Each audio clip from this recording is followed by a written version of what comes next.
You're on 94.1 FM, 3WBC, with Jerry Guirguis presenting... Downtown, everything's waiting for you. Downtown. And now here's Jerry Guirguis, 94.1 FM, 3WBC, the voice of the Inner East. Hang around and let your problems surround you. There are movie shows downtown. Maybe you know some little places to go to where they never close. Downtown, just listen to the rhythm of a gentle bossa nova. You'll be dancing with them too before the night. Hi, I'm Jerry Guirguis with the Thingamajigs, Australian Irish musicians, here on 94.1 FM downtown. With me tonight, I've got Mr. Brendan Smith, Kathleen O'Brien, and Chris Gogerly. Very good. Thank you. I just had to make sure I got the right pronunciation. Welcome to you all. Thank you for being on 94.1 FM downtown. Pleasure. Thank you for having us on, Jerry. Good on you, Jerry. Absolutely. Normally I have one picture per person, but I've got the three of you all in one, which is really good to focus on. Congratulations on the successful compilation of your first CD. It feeds our souls with joyful tunes. 7 wonderful traditional Irish tracks, and thank you sincerely. Thank you. Glad you like it. Absolutely loving it. Now, could I just start with Brendan, if I can start with you, sir? What makes Celtic music so uplifting? That's a good question. I was thinking about that this afternoon. I feel that the tunes are very melodic. They're designed to get your toe tap, to get you moving, to get people out of their seats and get them dancing. Yes. Yeah, and I just feel it's designed to make people feel happy and optimistic about things. Maybe if things in their life are not so happy and optimistic, the music is designed to give them a chance to sort of be energetic and to sort of maybe forget life's problems for a short period of time. Oh, yes. Also, Sorry, Chris. Sorry to interrupt there, but the tunes are well-stapled tunes. They've been around a long time. And the fact that they've been around a long time shows you that people still enjoy playing them. Over centuries we're talking about some of these tunes. The fact that they're still in play now tells you that people like them. They've got something about them which captures the imagination of the modern day man, so to speak. Yes. Now, so popular.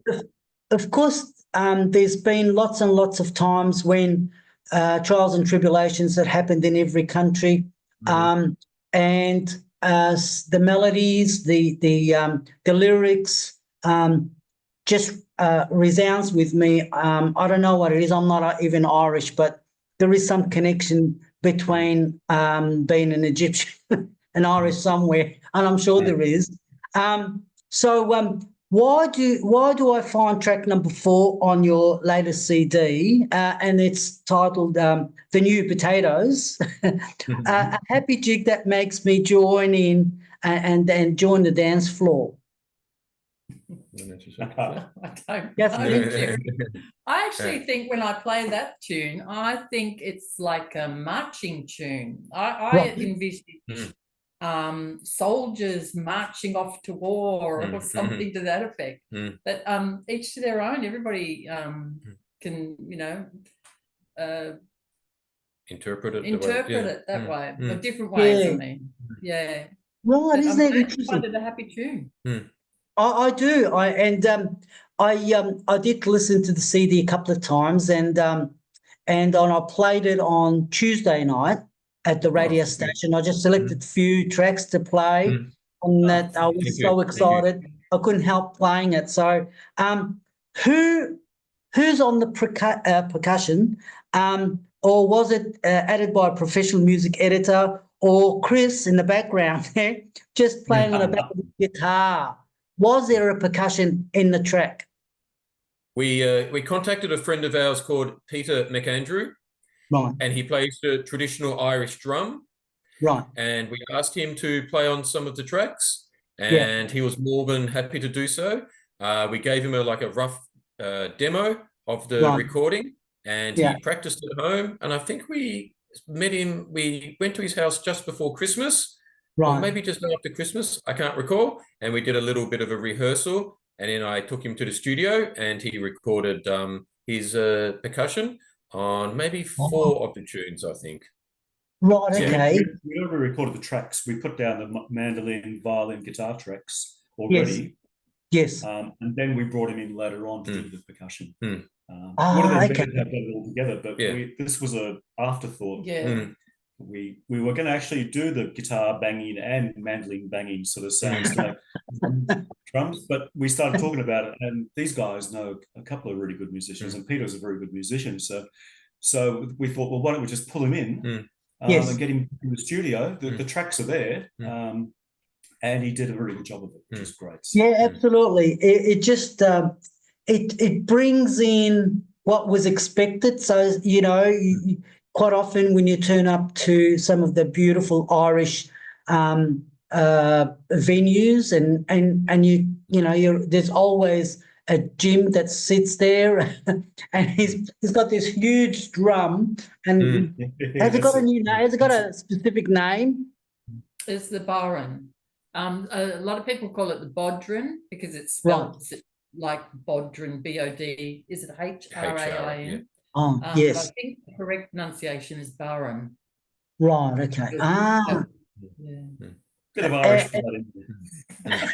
Now, can I just ask this question? Who was born in Ireland, or you're all Australian born? Australian born. Australian born. Australian born, but I've got a bit of Irish heritage. And these Oh, you guys have, Chris. And obviously you went back. You've gone to Ireland for a visit. Who's gone back to Ireland? I have been Yeah. very short visit. Right. Okay. I did 2 weeks in Cork, which was fun. Oh, I know where Cork is because I had to look it up. Oh, it's a lovely little place. Have you been to Ireland, Jerry? No, not yet. It's on my wish list, and I will do that. So yeah, I'm hoping to do that. So yeah, I'm really. One of the songs on the CD is called "The Pride of Petrovore." Yes, the first one. And it's from a place in Ireland called County Cavan.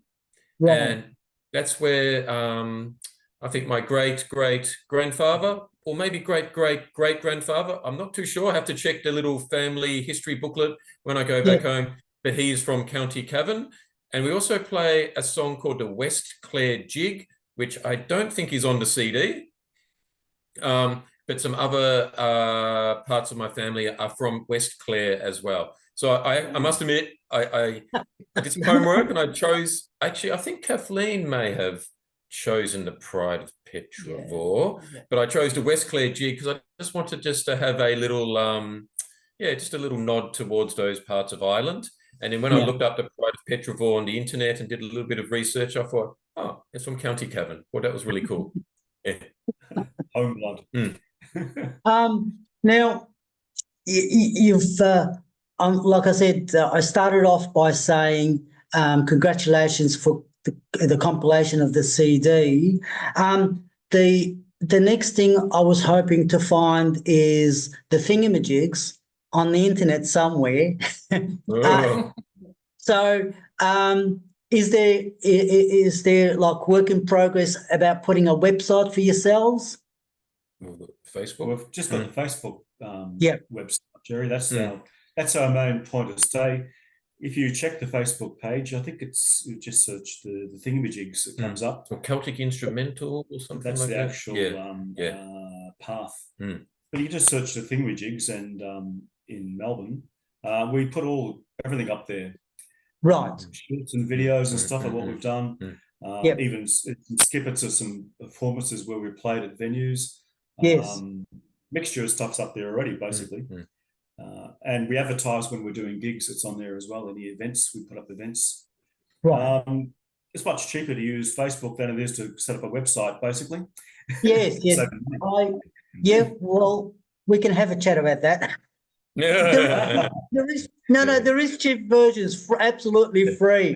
But I'm happy to talk about that, how I do it as well. But look, again, it's absolute honor to have you guys. Just a last question, if someone can, Kathleen, maybe you can help me with the difference between a fiddle and a violin, please. The only difference, Jerry, is the name. It's Right. the instrument is the same. The violin is the Italian name, and fiddle is the Irish name. Yeah, Right. Okay. but the instrument is exactly the same. And for you, Brendan, you got the Mandolin. The what did you call it? The Greek, the Irish Bouzouki. Oh, the Bouzouki. Yeah. So my main instrument is the mandolin, and the mandolin is very similar to the fiddle. So it's the same tuning. Kathleen has 4 strings, but I have 8 strings, but those strings, they're doubled up. Yeah. So I have 2 G, 2 E strings, 2 A strings, 2 D, and 2 G. Okay, and that's what gives it that sort of chiming, the mandolin sound. Now the Irish Bouzouki, I've got the one I play is like a slightly bigger mandolin. It's actually an octave lower. And it's the same. It's got 8 strings, but those strings are doubled up. I play a slightly different tuning. Yeah, so. That's how I play. Yeah, and Chris is on guitar. On guitar, yes. Chris, talk about your guitar, and I believe you come from a family of musicians. Oh, my brothers. I was the youngest, and both my brothers played guitar, so that was an influence, I guess, to get me into guitar. Of course, mind you, I never really played with them in any bands. Different styles of music. But I actually play mostly nylon string guitar with Brendan and Kathleen, which is unusual. You don't normally have a nylon string guitar in Irish music. It's normally steel string. And most guitarists just strum the guitar with a plectrum. I actually do finger picking, and I do a bit of Latin style on it too sometimes. Not only a little bit, not too much. But I'm just contemplating whether I should go to steel string now, because the last rehearsals I used a steel string. It was quite nice listening to it. But and the difference being, Chris, the difference? Well, steel string's more in alignment with these guys. It's got a sharper sound, crisper. Whereas the nylon string's much softer and mellower, and gentler. They both work, but it's just a change for me. I think I'm going for a change, Jerry. I'll keep you informed. Yes, we're all going through that age. Getting older and losing it as well. Losing it. So, thank you so much. I really sincerely wanted to say thank you. Are you playing? I suppose I'll go to the Facebook social for your next event. So we'll. Jerry, there is a gig coming up. We've got a booking for on Saturday, the 7th of September. I think. Yep, Saturday the 7th of September. A place called the Boogeyman Bar. It's 160 Low Street, Abbotsford. Right. We're only doing an hour from 8 till 9. So if anybody wants to hear a bit of Irish music on a Saturday evening, early evening, come on down to the Boogeyman Bar. 160 Hoddle Street, Abbotsford. Okay, well done. You'll forward that to me, won't you, in due course? You'll forward them. Yeah. Okay. Thank you ever so much again, and have a good evening. Okay, thank you for your support, Jerry. We really appreciate it. It means a lot to us. Thank you very much. Thank you. Thank you. Thank you. Bye-bye.